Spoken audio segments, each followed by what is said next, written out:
Assalamu alaikum, dear students. I am back with another lecture for your subject Introduction to Literature 2, and we have been studying about English novel, and after the introductory studies and discussions we have come to the elements in English novel, and so far we have covered the plot and characters, and today we shall see the setting of a novel. What does it mean, and what different kinds of settings do we have in an English novel? So setting is actually, we have already defined it, the time and place of a story. It talks about when and where something happened in the story. What is the place and what is the time of the story? And setting may also be defined as the surrounding or the environment in which a story takes place. And the surrounding or the environment may include social conditions of the story and historical time of the story, geographical locations, the cities and the places, and weather also is a key element in the setting of a novel.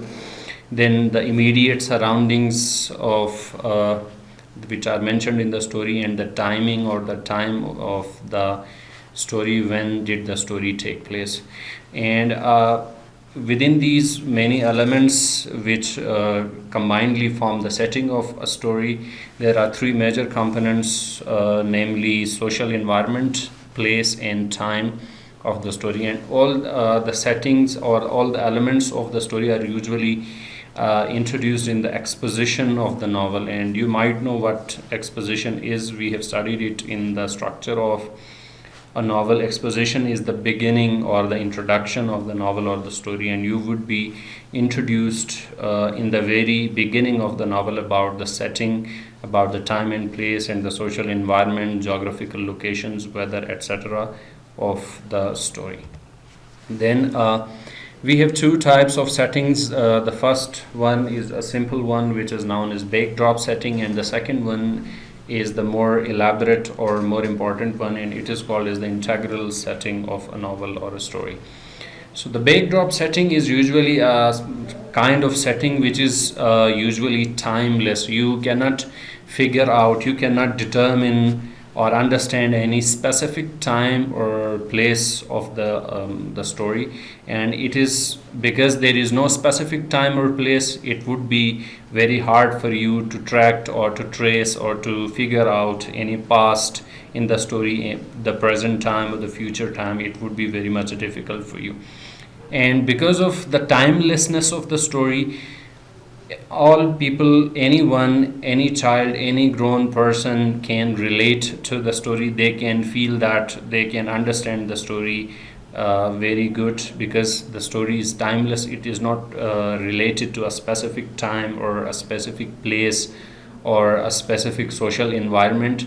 It has a sort of a universal setting. And why do writers use such settings, timeless settings? Because they actually want to focus on the message of the story or the lesson in the story or the theme of the story. So when the message, lesson or theme is more important than the time and place and the social environment of the story, then the writers use such settings, which is known as backdrop setting. And they use it because setting has no specific role or importance in the plot or in the story or in the actions of the characters. For example, you might have heard and read these stories, The Hare and the Tortoise and the Thirsty Crow, etc. So these little stories, these fables, they do not relate themselves, they are not linked to any specific time or any specific place or any specific location or environment, etc. They are sort of universal stories, and in these stories the setting is less important than the message or the moral lesson of the story. The next kind of setting is the integral setting. And as the word integral suggests, integral means important or something which is very much basic to something, and which is a very important part of something. So integral setting is a setting which is very much important to the story or to the novel. And in such setting we usually find a specific or definite time and place where the story is actually happening. So you would easily discover the time of the story, when is the story taking place and where the story is taking place. And in such stories, the time and place are important to the story, or they are important for the theme or the message or the plot or the actions of the characters. And when these are important, you would be it would be easy for you to find a specific time and place. For example, if there is a story which talks about events which happened before the advent of technology, before the beginning of this technological era or period, it would usually involve characters, and those characters would be riding horses, or they would be writing letters and sending them with pigeons or through mail, etc. They would not be able to easily travel long distances or communicate easily, and therefore such time and place is very much important, because it is affecting the plot and the actions of the characters. Now, a general discussion on the importance of this setting. So settings usually gives context to the characters' actions in the story. And what is context? It is usually the background of something. So you would have a definite background of the character's actions if you have a proper or integral setting. Setting also helps in providing the mood or atmosphere to the story. Mood is actually what the readers feel after reading a story. So if the setting is integral setting, it would definitely influence you or influence the atmosphere or the mood of the story. And integral setting is also important, because if there is an integral setting, if there is a specific time and place of the story, if the geographical location is mentioned properly, you would be feeling easy to understand the actions of the characters, why a character is doing something, where the character is doing something, and when he or she is doing something. It would be very much easy to understand. And therefore, when the actions of the characters are easier to understand, the plot or that overall sum of or the arrangement of events would be very much easier to follow, and you would be easily getting it in detail and properly. And if we have a look of an integral setting from literature, we have a rather elaborate and detailed example here. The example is related to Emily Bronte's novel Wuthering Heights, and it says that its setting plays a vital role, a very important role in the novel, because it reflects the mood of major characters and their actions, the feelings of major characters, the psychological makeup of the main characters and their actions, and it also contributes to the overall atmosphere or overall feeling of the story or the novel as well. So the novel has this Wuthering Heights has three main settings. The first setting is the moors. Moors is usually an uncultivated and uninhabited place.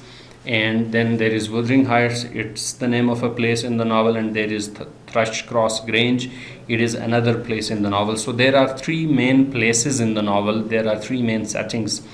So the moors, usually when there is uninhabited, uncultivated land where there is no human population, you would usually symbolize wilderness and freedom, and as nobody owns them, a moor or an uncultivated land, an open land is the possession of nobody owns them, and everyone can move freely about anytime.